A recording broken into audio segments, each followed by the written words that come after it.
Bismillahirrahmanirrahim. Kita mulai bahasan tentang teknik.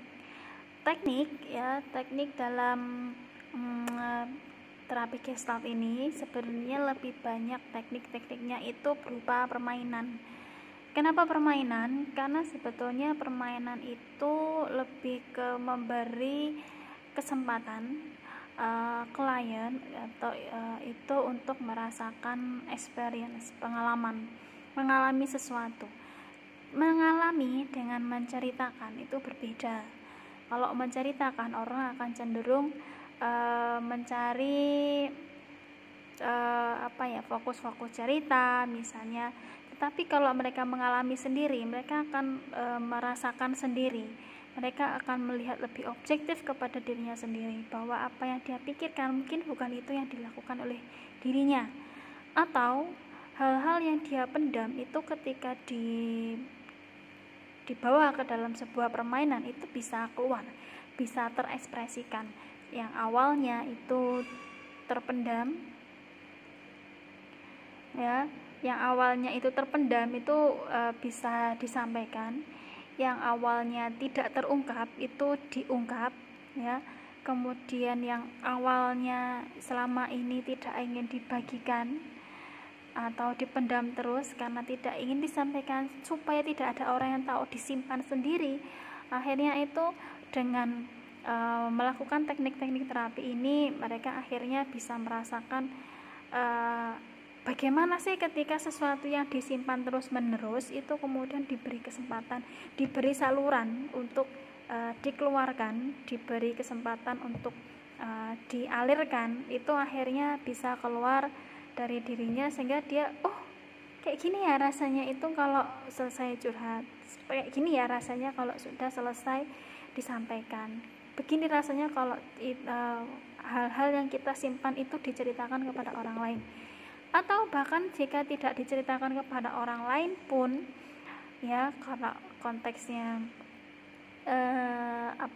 self help misalnya, atau self terapi dirinya sendiri, ya sekedar menceritakannya di depan kamera yang tidak merekam itu pun itu rasanya beda, itu akan memberikan perasaan berbeda. Kenapa? Karena memberikan pengalaman berbeda, experience. Jadi mengalami dengan tidak mengalami itu sangat-sangat berbeda.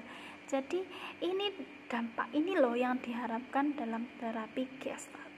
Jadi terapi Gestalt itu ingin klien itu merasakan sendiri, ingin klien itu mengalami sendiri, ingin klien itu melihat kepada dirinya sendiri berdasarkan apa yang dia alami, apa yang dia rasakan, seperti itu.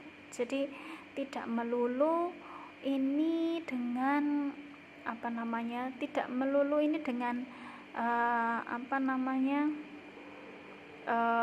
dengan berkata-kata atau sesuatu yang tidak diungkapkan atau ditulis, tapi dengan mengalami sendiri, sehingga nantinya klien itu akan melihat dirinya secara lebih objektif, tidak lagi secara subjektif. Dia bisa melihat dirinya, ternyata diri saya seperti itu ya, ternyata ini yang saya rasakan, ini loh ternyata yang saya pendam.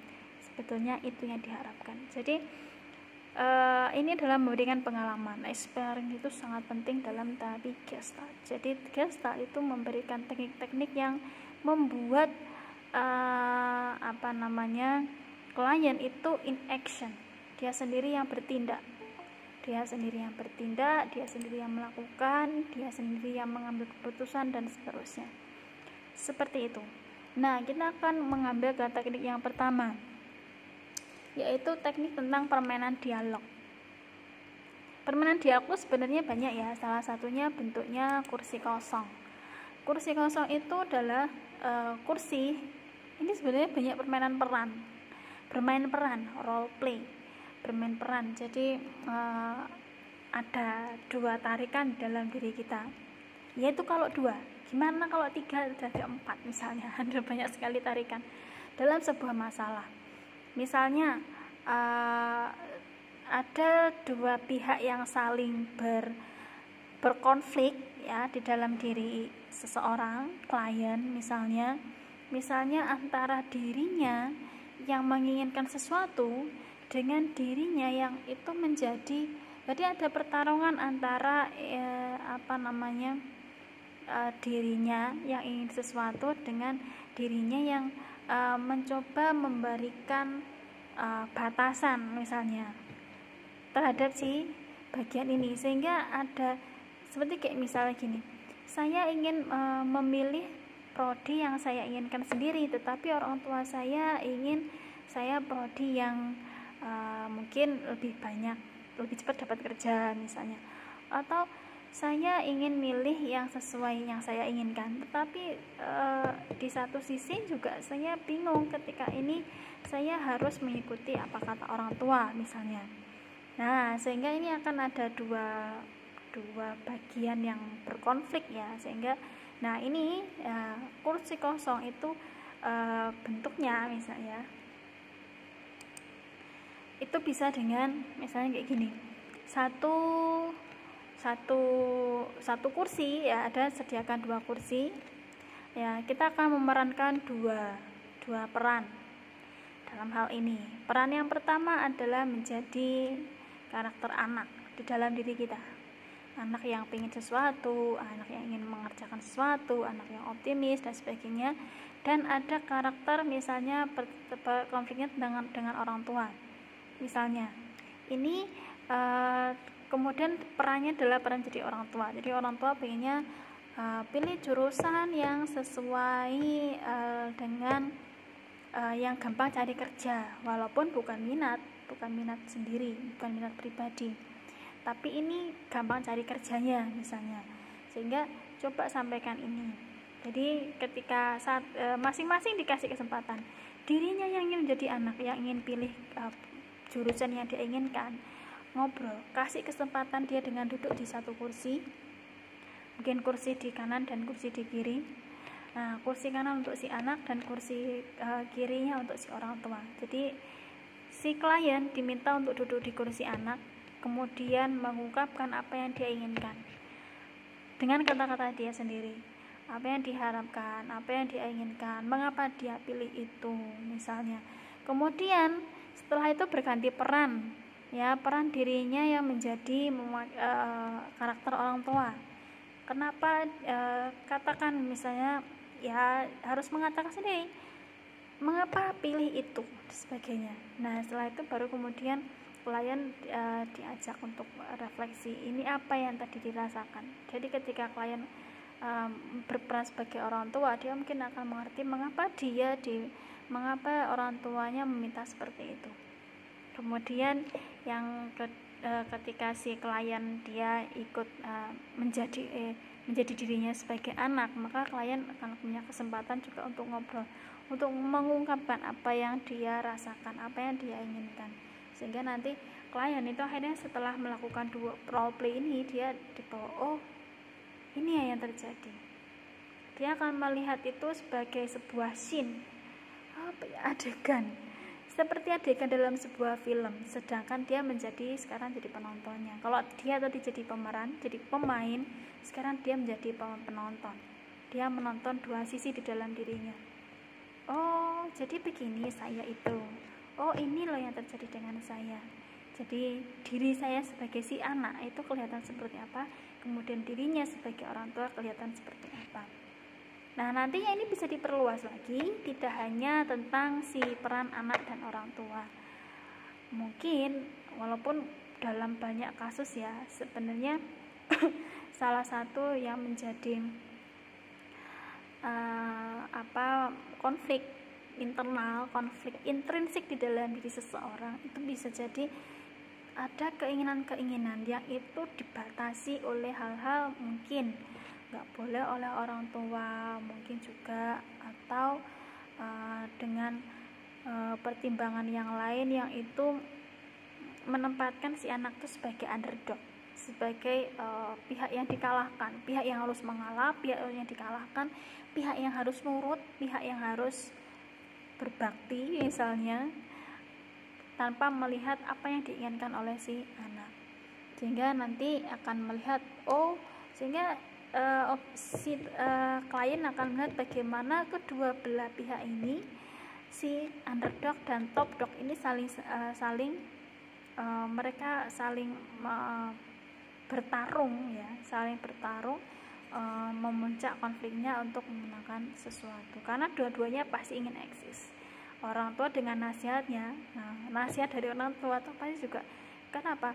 Karena begini, ketika seseorang diberikan nasihat, apalagi kalau masih kecil ya, kemudian oleh orang tuanya diberikan sebuah peraturan misalnya, maka bisa jadi peraturan itu akan mengendap bagi si anak itu seumur hidup. Kenapa?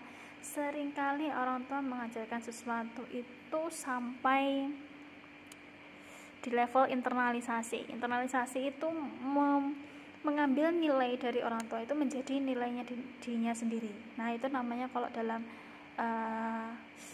mekanisme pertahanan dalam psikoanalisisnya Freud kemarin itu dinamakan namanya introyeksi.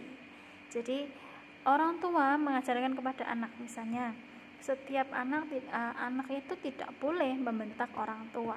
Maka ketika orang tua itu menyampaikan kepada anak dan anak itu menginternalisasi, orang tua itu tidak boleh dibentak dan sebagainya, anak itu tidak boleh membentak kepada orang tua, itu akhirnya terinternalisasi sehingga ketika marah itu ada sebuah batasan yang tidak bisa dilanggar oleh anak, bahwa dia tidak boleh membentak orang tua. Sehingga itu di satu sisi itu akan membantu anak untuk mengontrol dirinya sendiri, emosinya, perilakunya, tindakannya, untuk menjadi perilaku yang lebih terarah, terbatasi, sehingga anak itu cenderung berperilaku sebagai perilaku anak yang manis, penurut misalnya.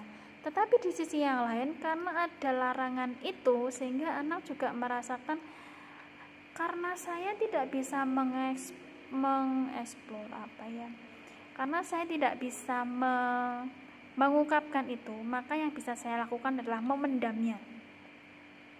1 kali dipendam, 2 kali dipendam, sampai akhirnya bertahun-tahun dipendam, sehingga pada saatnya nanti mungkin ini akan muncul sebagai sebuah tindakan yang eksplosif. Mungkin hanya memerlukan satu pemicu kecil yang remeh misalnya, yang tidak berharga, nggak penting, tapi itu bisa memicu ya, rasa menutup tadi ya, yang terus ditekan itu akhirnya keluar, itu menjadi seperti meletusnya gunung misalnya, sampai seperti itu. Jadi akhirnya memberi kesempatan kepada underdog dan top dog untuk saling mengungkapkan itu, memberikan arah menuju ke kesadaran diri si klien sendiri, situasi apa yang dihadapi. Dan itu penting untuk klien itu akhirnya bisa menyadari, bisa melihat ke dirinya sendiri secara objektif, kenapa dia ingin dan kenapa tidak misalnya. Sehingga diharapkan dengan permainan dialog ini, hal-hal yang tidak terungkap, luka-luka batin itu bisa mempunyai saluran untuk mengalir keluar, sehingga tidak perlu sampai ketika menunggu eksplosif, meletus, tidak perlu menunggu momen meledak, anak burn out misalnya, perilakunya menjadi lebih tidak terkontrol. Orang tua ingin mengontrol tapi jatuhnya anak karena terlebih ditahan, akhirnya malah perilakunya tidak terkontrol. Kalau orang Jawa bilang tuh namanya bedal. Ada yang tahu istilah itu?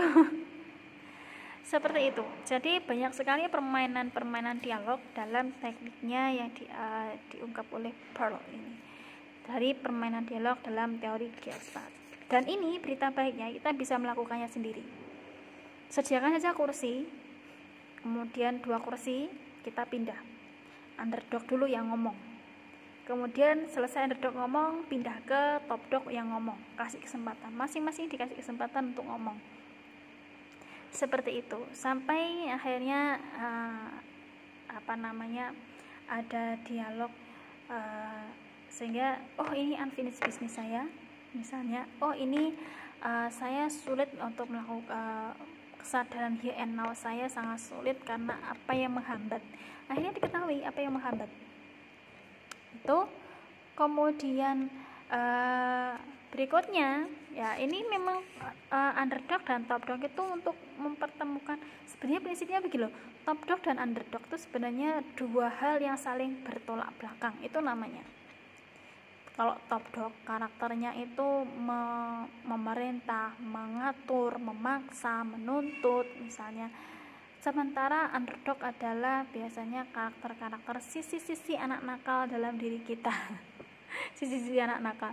Seperti misalnya gini, saya yang bandel, saya yang keras kepala, saya yang pengen semaunya, saya pengen punya kebebasan. Nah itu underdog. Sehingga ketika dua kekuatan, dua karakter ini dipertemukan, ini sebetulnya memberi kesempatan kepada kita untuk mengalirkan hal-hal yang dipendam tadi, hal-hal yang ditumpuk, dipendam, ditekan misalnya, sehingga itu menjadi sesuatu yang punya aliran untuk keluar. Nah, disitulah nanti diharapkan nanti klien itu setelah bisa melihat dirinya secara objektif, dia akan memikirkan hal-hal yang bisa dan mungkin dia lakukan. Misalnya jadi jalan tengahnya apa supaya keinginan saya dan orang tua sama-sama tercapai. Kalau tidak ada jalan tengah, akhirnya bagaimana? Mau tidak mau kan harus memilih, mau memilih keputusannya sendiri atau keputusannya orang tua misalnya. Nanti kalau itu keputusan dari orang tua, apakah nanti kita akan mau bersungguh-sungguh, muncul motivasi intrinsik misalnya, apakah kita bisa mempertanggungjawabkan itu pada diri kita sendiri dan mereka? Atau jika yang dipilih adalah pilihan underdognya, misalnya tetap pilihan prodi saya sendiri, nanti apakah saya mampu membuktikan, misalnya plannya apa?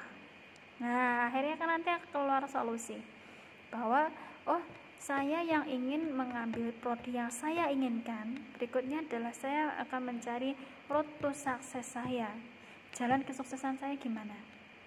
Misalnya kalau ini misalnya saya ingin nanti bekerja, ini pentingnya ya, mencari akhir sebagai awal, sebagai titik awal, hasil sebagai acuan untuk mengawali.